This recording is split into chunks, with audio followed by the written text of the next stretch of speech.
الحمد لله والصلاة والسلام على رسول الله وعلى آله وأصحابه ومن تبعهم بإحسان إلى يوم الدين أما بعد السلام عليكم ورحمة الله وبركاته يا جماعة الخير زارين قد عندنا دسلا أحباشوچنا በተለይ ከረሙፋ መስጂድ ሀይቅ ከተማ ላይ የሚገኘው ከረሙፋ መስጂድን አስመልክቶ አንዳንድ መረጃዎች ለመስጠት ነው።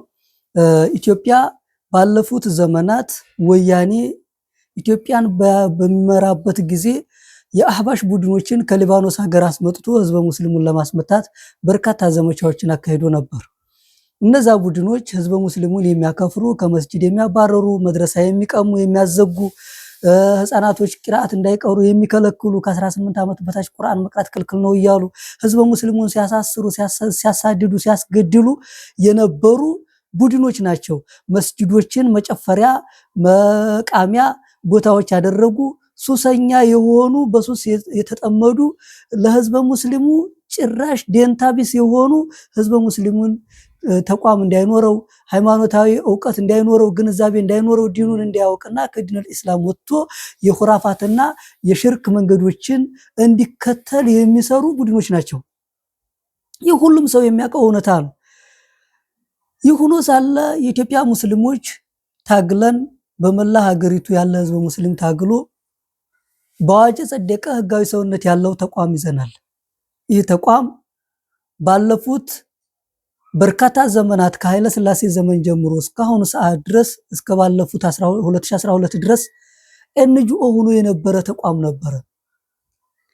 ኤንጂኦ በነበረበት ሰዓት የራሱ የሆነ መተዳደሪያ የሌለው ህግ የሌለው እንደፈለገ ማንም እየመጣ የሚፈነጭበት ነበር። በአዋጅ ቁጥር 1207/2012 ህጋዊ ሰውነትን አግኝቶ ተቋም ከሆነ በኋላ ይህ ተቋም መሪዎቹን መርጦ መመሪያና ደንብ አውጥቶ እያስተዳደረ ይገኛል። የኢትዮጵያ እስልምና ጉዳዮች ጠቅላይ ምክር ቤት መመሪያና ደንብ አለው። የአማራ የተለያዩ ክልሎችም የራሳቸው መመሪያና ደንብ አላቸው። ልክ እንደዚሁ የአማራ ክልል እስልምና ጉዳዮች ጠቅላይ ምክር ቤትም የራሱ የሆነ መመሪያና ደንብ ወይንም መተዳደሪያ ደንብ አለው። የምንመራው መተዳደሪያ ደንብ ተከትለን ነው። ማንም ሰው እንደፈለገ መጅሊሱ ላይ የፈለገውን ሐሳብ የፈለገውን ፍላጎት ሊያራምድ አይችልም። አሁን ላይ ሀይቅ ከተማ ላይ እየተስተዋለ ያለው ነገር ይሄ ነው። በተለይ የደቡብ ወሎና የሀይቅ ከተማ አንዳንድ አመራሮች ጣልቃ እየገቡ በመጅሊሱ ህጋዊ የውስጥ አሰራሮች ላይ ጣልቃ እየገቡ እየሰሩ የሚገኙበት ሁኔታ ነው ያለው። እንደውም አንዳንዶችን እኮ ብዙ ጊዜ ወይ እናንተ መጅሊሱ ናችሁ ትመሩ እንደሆነ እናያችኋለን እስከማለት ደረጃ ደርሰናል። ሀይቅ ከተማ ላይ ብቻ ነው የመጅሊስ አመራሮች ማስፈራሪያ ይደርስባቸዋል፣ ዛቻ ይደርስባቸዋል፣ ድብደባ ይደርስባቸዋል። በእነማን? በእነዚህ ጽንፈኛ ኢስላም ጠል ፖለቲከኞች ማለት ነው። በተለይ የደቡብ ወሎ ዞን አስተዳደር ጸጥታ ኮሚሽነር ዘለቀ አለባቸው የተባለው እስላም ጠል የሆነ ግለሰብ ነው። በነገራችን ላይ ከነዚህ ቡድኖች ጋር የጥብቅ የሆነ የገንዘብና የሙስና ግንኙነት አለው። ለዚህ በርካታ ማረጋገጫዎች አሉን። እኛ በቅርቡ በተከታታይ መረጃዎችን የምናጋልጥ ይሆናል። እኛ ሰው ላይ ዝም ብለን ዘለን የምንወድቅ ሰዎች አይደለንም። አንድ ሰው ዘሎ ህግ ጥሶ መመሪያ ጥሶ የሆነ ተቋም ላይ አይፈነጭም። የሚፈነጭበት የራሱን የቻለ የገንዘብ ትስስር ሲኖር ብቻ ነው። ይሄን እንደ ማረጋገጫ እየተጠቀምኩት አይደለም፣ ሎጂክ ነው። ሆኖም ግን ሀይቅ ከተማ ላይ እየተስተዋለ ያለው ነገር ምንድነው? ኡስታዝ አህመድ የከረሙፋ መስጂድ ኢማም ለበርካታ ዘመናት ህዝበ ሙስሊሙን ሲከፋፈል ሲያሳድድ ቡድን ሲሰራ መጅሊስ አይመራኝም እያለ በይፋ ሲናገር የነበረ በማይክ በአደባባይ የሀይቅ ከተማ ህዝብ እየሰማ በከረሙፋ መስጂድ የመስጂዱ ማይክ በጁሙአ ቀን በተለያዩ ፕሮግራሞች እያዘጋጀ ህዝበ ሙስሊሙን እያሳመፀ ሲቀሰቅስ የነበረ ሰው ነው። ይህ ከመመሪያ አንፃር እንዴት ይታያል? ህዝበ ሙስሊሙስ ተቋሙ ምን እርምጃ ወሰደ? በትንታኔ ልመለስበት ነው። እንደ አጠቃላይ የመጀመሪያው የማያው ይህ ግለሰብ ከህግ አንፃር ምን አይነት ሁኔታ ላይ ነው ያለው የሚለውን ለመናገር ሞክራለሁ። ከክልሉ የመተዳደሪያ ደንብ ወይም ህገ መጅሊስ አንፃር የምክር ቤቱን የበላይነትና መዋቅር አለመቀበል መተዳደሪያ ደንቡ መሰረት በአማራ ክልል እስልምና ጉዳዮች ጠቅላይ ምክር ቤት መተዳደሪያ ደንብ መሰረት አንቀጽ 3 ስያሜና ስልጣን በሚለው ርዕስ ስር መጅሊሱ በአማራ ክልል እስልምናንና ሙስሊሙን በሚመለከት የተሟላ እስላማዊ ስልጣንና ኃላፊነት ያለው የህዝበ ሙስሊሙ የበላይ የሃይማኖት አስተዳደር ተቋም መሆኑን ደንግጓል። ይህን አልቀበልም ማለት የህግ ጥሰት ነው። ሁለተኛ አንቀጽ 67 ቁጥር ወይንም እዝባር 8 እና አንቀጽ 69 እዝባር 2.1 ላይ መስጂዶች በየደረጃው ባሉ መጅሊሶች ዞንና ወረዳ መተዳደር እንዳለባቸውና በክልሉ የሚወጡ መመሪያዎችና ውሳኔዎችም ተግባራዊ መደረግ እንዳለባቸው ይደነግጋል። ስለዚህ መስጂዶችን የማስተዳደር ስልጣን የዞንና የወረዳ የመጅሊስ አመራሮች ስልጣንና ኃላፊነት ነው። ይሄን አልቀበልም ማለት ፍጹም ህገወጥነት ነው። ከስልጣን እንዲባረሩ በቂ ምክንያቶች ናቸው እነዚህ። ከዚህም በላይ የሙስሊሙን አንድነትና የሙስሊሙን ማህበረሰብ ዋህዳ በሚያናጋ ሁኔታ ስራዎች ላይ መጠመር ደግሞ የበለጠ ይህን ግለሰብ ከመስጂድ ኢማምነት እንዲባረር በቂ ምክንያት ነው። ህዝበ ሙስሊሙን በመከፋፈል ወሃብያ መጣብህ እያለ ልክ እንደ ጭራቅ እየሳለ እንደ አሸባሪ እየፈረጀ ሙስሊሙን ማህበረሰብ ሲያሳድድ የነበረ ሰው ነው። ይሄ ሰው የተለያዩ ሰዎችን መስጂድ ውስጥ ይሰበስባል። የቅሪ አመራሮችን እያለ ይጠራል። ከየገጠሩ ሰዎችን ይጠራል፣ ይቀሰቅሳል፣ ያስተባብራል፣ አመጽ ያስነሳል። መጅሊስ አይመራንም ይላል። ቃለ ጉባኤ አይመራን፣ በቃለ ጉባኤ ጋጋታ አንመራ፣ በደብዳቤ ጋጋታ አንመራም ይላል። ይሄን ሁሉ ነገር ሲሰራ የነበረ ሰው ነው።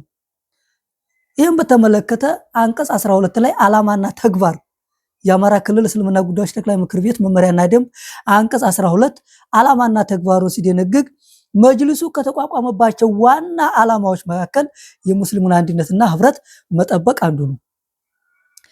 ይህን የሙስሊሙን አንድነትና ህብረት በሚያናጋ ሁኔታ አደጋ ውስጥ በሚከት ሁኔታ እንቅስቃሴ ማድረግ ፍጹም ህገወጥነት ነው። አላህ ሱብሓነሁ ወተዓላ በቁርአን ወዕተሲሙ ቢሐብሊላሂ ጀሚዓን ወላ ተፈረቁ ይላል። በአላህ የማመን ገመድ አንድ ሁኑ፣ አትለያዩ ይላል። አላህ ሱብሓነሁ ወተዓላ ወደ አንድነት እንድንጠራ አዞናል። አንድ እንድንሆን ያዘዘን። ነገር ግን ኡስታዝ አህመድ የተባለው ግለሰብ አንድም ቀን አንድ ሁኑ ብሎ ሲሰብክ ተሰምቶ አይታወቅም። ሁሉ ጊዜ ጥሪው ምንድነው? እኛ እንዳይደለንም ነው። በአደባባይ በየመድረኩ የከተማ አመራሮች ባሉበት፣ የፖሊስ አመራሮች፣ የጸጥታ አመራሮች ባሉበት፣ የተለያዩ የህብረተሰብ ክፍሎች ባሉበት ሁሉ ጊዜ የሚናገረው ምንድነው? እሱ እኛና እነሱ እንለያያለን ነው። ይህ ደግሞ በአንቀጽ 12 በህገ መጅሊሱ በአማራ ክልል እስልምና ጉዳዮች ምክር ቤት ህገ መጅሊስ አንቀጽ 12 መሰረት ዋና ዓላማው የተቋቋመበት ይህ ተቋም የሙስሊሙን አንድነት መጠበቅ ነው። ይሄን ደግሞ በግልጽ የጣሰ ሰው ነው ይሄ ሰው። አንቀጽ 44 ቁጥር 5 እና 8 ላይ የዳዕዋ ስራዎች በሙሉ በሙስሊሙ አንድነት ላይ የተገነቡ መሆን እንዳለባቸውና የሙስሊሙ አንድነት እንዲጠናከር መስራት ግዴታ መሆኑን ይገልጻል። የሙስሊሙን አንድነት በሚጠብቅ ሁኔታ ዳዕዋዎች መገንባት አለባቸው። ከዚህ ተቃራኒ ሆኖ መስራት ፍጹም ህገወጥነት ነው። ይሄ ብቻ አይደለም። የኢማምነትና የአመራርነት መስፈርት ወይንም መስፈርት ውስጥ አንዱ ስነ ምግባር ነው። አንቀጽ 29 እዝባር 6 እና 8 ላይ ማንኛውም በመጅሊስ መዋቅር ውስጥ ያለ አገልጋይ በስነ ምግባር ችግር ያልተሰናበተ ወይም በሙስሊሙ ማህበረሰብ ተጨባጭ ቅሬታ ቀርቦበት ከፍተኛ የዲስፕሊን እርምጃ ያልተወሰደበት መሆን አለበት። እንዲሁም በመልካም ስነ ምግባር የታወቀ መሆን እንዳለበት ያስገድዳል። ኡስታዝ አህመድ ፍጹም ስነ ምግባር የጎደለው አንድነት የማይፈልግ ህዝበ ሙስሊሙን የሚከፋፍል የትልቅ ትንሽ ነው። ኡስታዝ አህመድ ማለት እድሜው ትልቅ ነው፣ ስራው ትንሽ ነው። ህዝበ ሙስሊሙን አንድነት በሚያሳጣ ጥላቻን ብቻ የሚሰብክ አንድም ቀን ስለ ሙስሊሞች ወንድማማችነት ሙስሊሞች መዋደድ እንዳለባቸው ስለ ፍቅር፣ ስለ አንድነት፣ ስለ ሰላም ሰብኮ የማያውቅ ጽንፈኛ የሆነ ግለሰብ ነው ኡስታዝ አህመድ ማለት። ይህን ግለሰብ ተሸክመን እሹሩሩ እንላለን የሚሉ አመራሮች እንዳሉ ግልጽ ነው። እመለስበታለሁ። አንቀጽ 11 ላይ አብይ እሴቶች ተብሎ ከተቀመጡት ውስጥ ተቋሙ የሚመራባቸው እሴቶች ግልጽነት፣ ታማኝነትና የጋራ ተጠቃሚነት መሆናቸውን ይገልጻል። ከረሞፋ መስጂድ የጋራ ተቋማችን ነው። የማንኛውም ህዝበ ሙስሊም ማንኛውም ሙስሊም ገብቶ የሚሰግድበት ተቋም ነው። ነገር ግን በተለያየ ጊዜ ቡድኖቹን እያደራጀ ኡስታዝ አህመድ የተለያዩ ወጣቶችን ጽንፈኛ ጫቃሚዎችን እየሰበሰበ ማስታወቂያ ይለጥፋል። ኢማሞቻችንን የማይከተል እዚህ እንዳይገባ ይላል። እንዲህ ማድረግ እንዲህ እንዳይሉ ያስብላል። እንደዚሁ ደግሞ ተቋሙ ውስጥ ገብተህ ሶላት መስገድ ያስችላል። እነዚህ ቡድኖች ዱላ ይዘው ተደራጅተዋል። አመፀኛ ቡድኖች ናቸው። ስለዚህ ይሄንን ቡድን ተሸክመን ሽሩሩ እንላለን ነው እንግዲህ የደቡብ ወሎ ዞን አስተዳደር ጸጥታ ኮሚሽነር ዘለቀና የሐይቅ ከተማ አንዳንድ አመራሮች። የሐይቅ ከተማዎችን ስማቸውን መጥቀስ ያልፈለኩት ለጊዜው ነው፣ ግን መለስበታለሁ።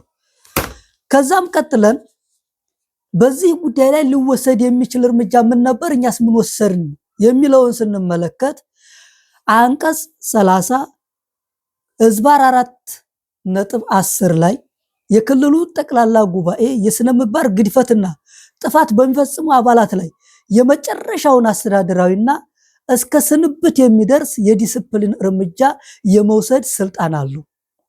የማን? የክልሉ ጠቅላላ ጉባኤ። አንቀጽ 67 ቁጥር 10 ላይ የዞን መጅሊስን በስሩ ያሉ ሰራተኞችን ኢማሞችን ጨምሮ የመገምገም የመቅጠርና የማሰናበት ስልጣን ተሰጥቶታል ይላል።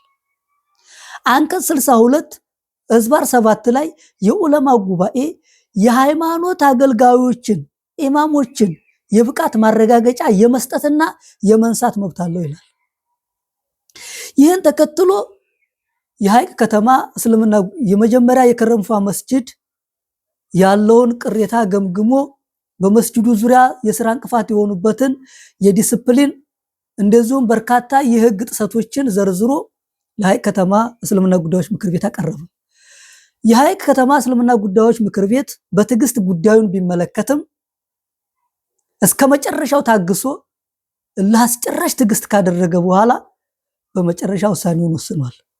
ኡስታዝ አህመድ ከኢማምነት እንዲሰናበት የማስጠንቀቂያ ደብዳቤዎችን ከመስጠት ጀምሮ ከቃል እስከ ጽሁፍ ማስጠንቀቂያዎች፣ ከጽሁፍ ማስጠንቀቂያ በመጨረሻ እስከ ማሰናበቻ ደብዳቤ ድረስ ተጽፎበታል። ይህ ብቻም አይደለም።